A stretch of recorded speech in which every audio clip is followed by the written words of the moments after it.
Dans cette édition, nous nous rendrons en Ardèche pour assister à la révolution énergétique d'une maison de retraite. Dans les Hautes-Pyrénées, des jeunes en recherche d'emploi ont participé à un chantier d'insertion en pleine nature. Mais on débute avec l'une des passions des Français, les jeux de société. Il en existe des milliers et il en sort chaque mois de nouveaux. À Lyon, un chef d'entreprise a créé Passeur de jeux, un système de location où l'on récupère chaque semaine son panier de jeux, un concept qui séduit. Sur la liste de courses de cette maman lyonnaise depuis quelques semaines. Je viens chercher mon panier de passeur de jeux. Dans ce panier, des jeux qu'elle a loués sur Internet. Un essai transformé en rituel hebdomadaire. D'accord, ça marche. Bonjour. Merci beaucoup. J'ai décidé d'essayer pour voir ce que ça donnait, et surtout pour jouer avec mon petit garçon qui a 5 ans. Et ça a très bien marché. Parce que cette idée de découvrir des nouveaux jeux chaque semaine, de jouer à des choses, de changer, c'était super. Tout se passe ici. Dans son stock de 650 jeux, Cédric Chaffard prépare ses commandes. Passionné de jeux et collectionneur depuis 30 ans, il s'est lancé en mai dernier. Sa petite entreprise parie sur une offre foisonnante. 1000 nouveaux jeux sortent chaque année sur le marché, 10 fois plus qu'il y a 20 ans. Les adultes jouent facilement entre eux, on joue avec nos enfants beaucoup plus facilement. Et effectivement, il y a eu un effet sur le marché et il y a une offre de jeux qui s'est démultipliée en 20 ans. Je surfe effectivement sur cette vague où le choix devient de plus en plus difficile et où la location devient une alternative. Dans son panier à lui, une vingtaine de commandes par semaine. Cédric Chaffard assure lui-même les livraisons dans 15 lieux relais répartis sur 6 arrondissements. Il en espère 30 d'ici la fin de l'année sur tout Lyon et les environs pour commencer à faire vivre un modèle économique émergent. Voilà les paniers à livrer.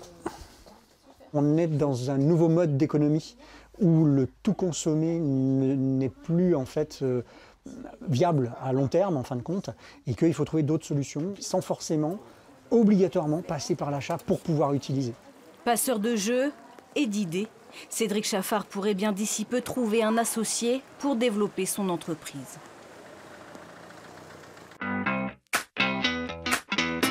Prenons un peu de hauteur maintenant au cœur du Parc national des Pyrénées qui célèbre cette année son 50e anniversaire. 50 ans consacrés à la protection de l'environnement, mais pas seulement. Des chantiers d'insertion sont également organisés, comme ici au-dessus du lac d'Estaing. Des pierres comme ça, vous prenez.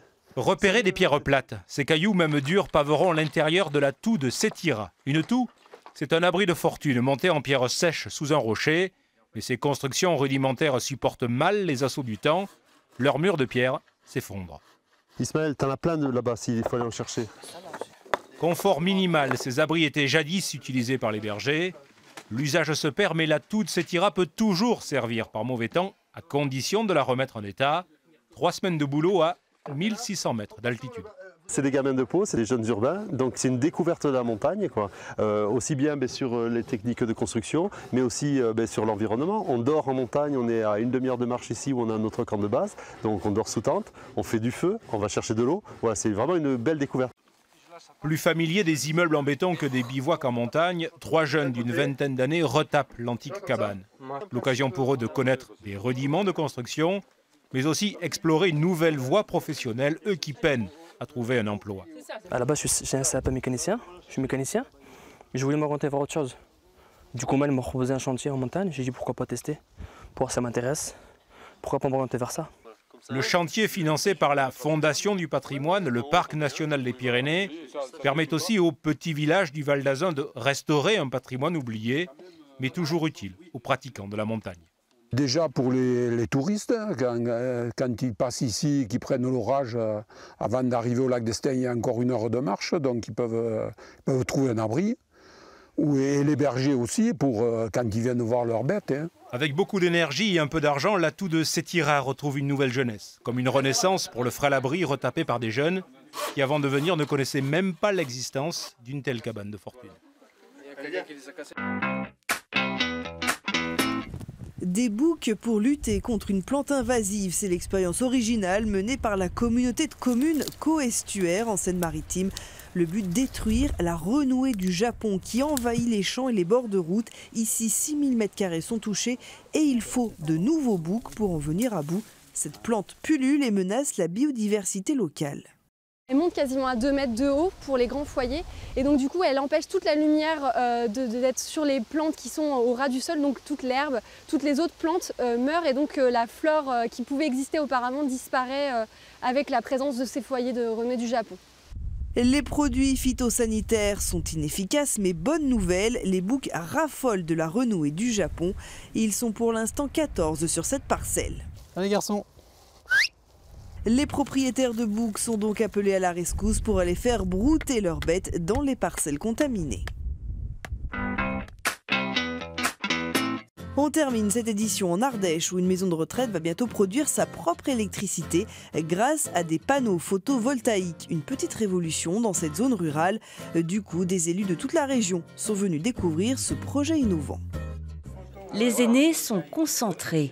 L'entrepreneur qui est en train d'installer des panneaux solaires sur leur toiture explique son travail et répond aux questions. S'il n'y avait jamais de soleil, ça marcherait quand même. Non, s'il n'y avait jamais de soleil, ça ne marcherait pas, parce qu'on a besoin des photons du soleil, c'est ça. Les pensionnaires de l'EHPAD des Myrtilles se découvrent pionniers, puisqu'ici l'énergie produite alimentera directement l'établissement. Un système qui prend tout son sens dans cette zone rurale et isolée. On évite toutes les pertes en ligne d'énergie. Cette électricité qui est trimballée entre les centrales et le fond de la vallée du Cheylard, où eh bien, elle passe dans des lignes haute tension, puis dans des lignes moyenne tension, puis dans des lignes basse tension. Et on a des pertes en ligne à chaque fois, donc il y a des électrons qui se perdent. L'installation photovoltaïque vient en complément de la rénovation énergétique de l'établissement. Isolation des murs par l'extérieur, chaudière à bois, éclairage à LED. Quant au coût de l'équipement, il est assumable grâce à une subvention de l'État à hauteur de 80% dans le cadre du dispositif Territoire à énergie positive. Ça va permettre concrètement des économies de plus de 5-6 000 euros hors taxes par an qui seront forcément diminuées du prix de journée, du reste à charge des résidents. L'initiative sert aussi de laboratoire. Les élus locaux et le syndicat départemental des énergies voient ici une forme d'avenir pour l'Ardèche. Moi, je suis venu chercher des idées ici à Saint-Pierreville en tant que maire de Privas et je pense qu'on va appliquer un certain nombre de ces concepts peut-être à échelle un peu plus importante. Alors, on va voir si c'est possible, puisqu'on tâtonne encore un peu sur le plan purement technique. Encore quelques travaux et dans 1 mois et demi, la fée électricité de l'EHPAD des Myrtilles sera Saint-Pierre-Villoise comme ses pensionnaires.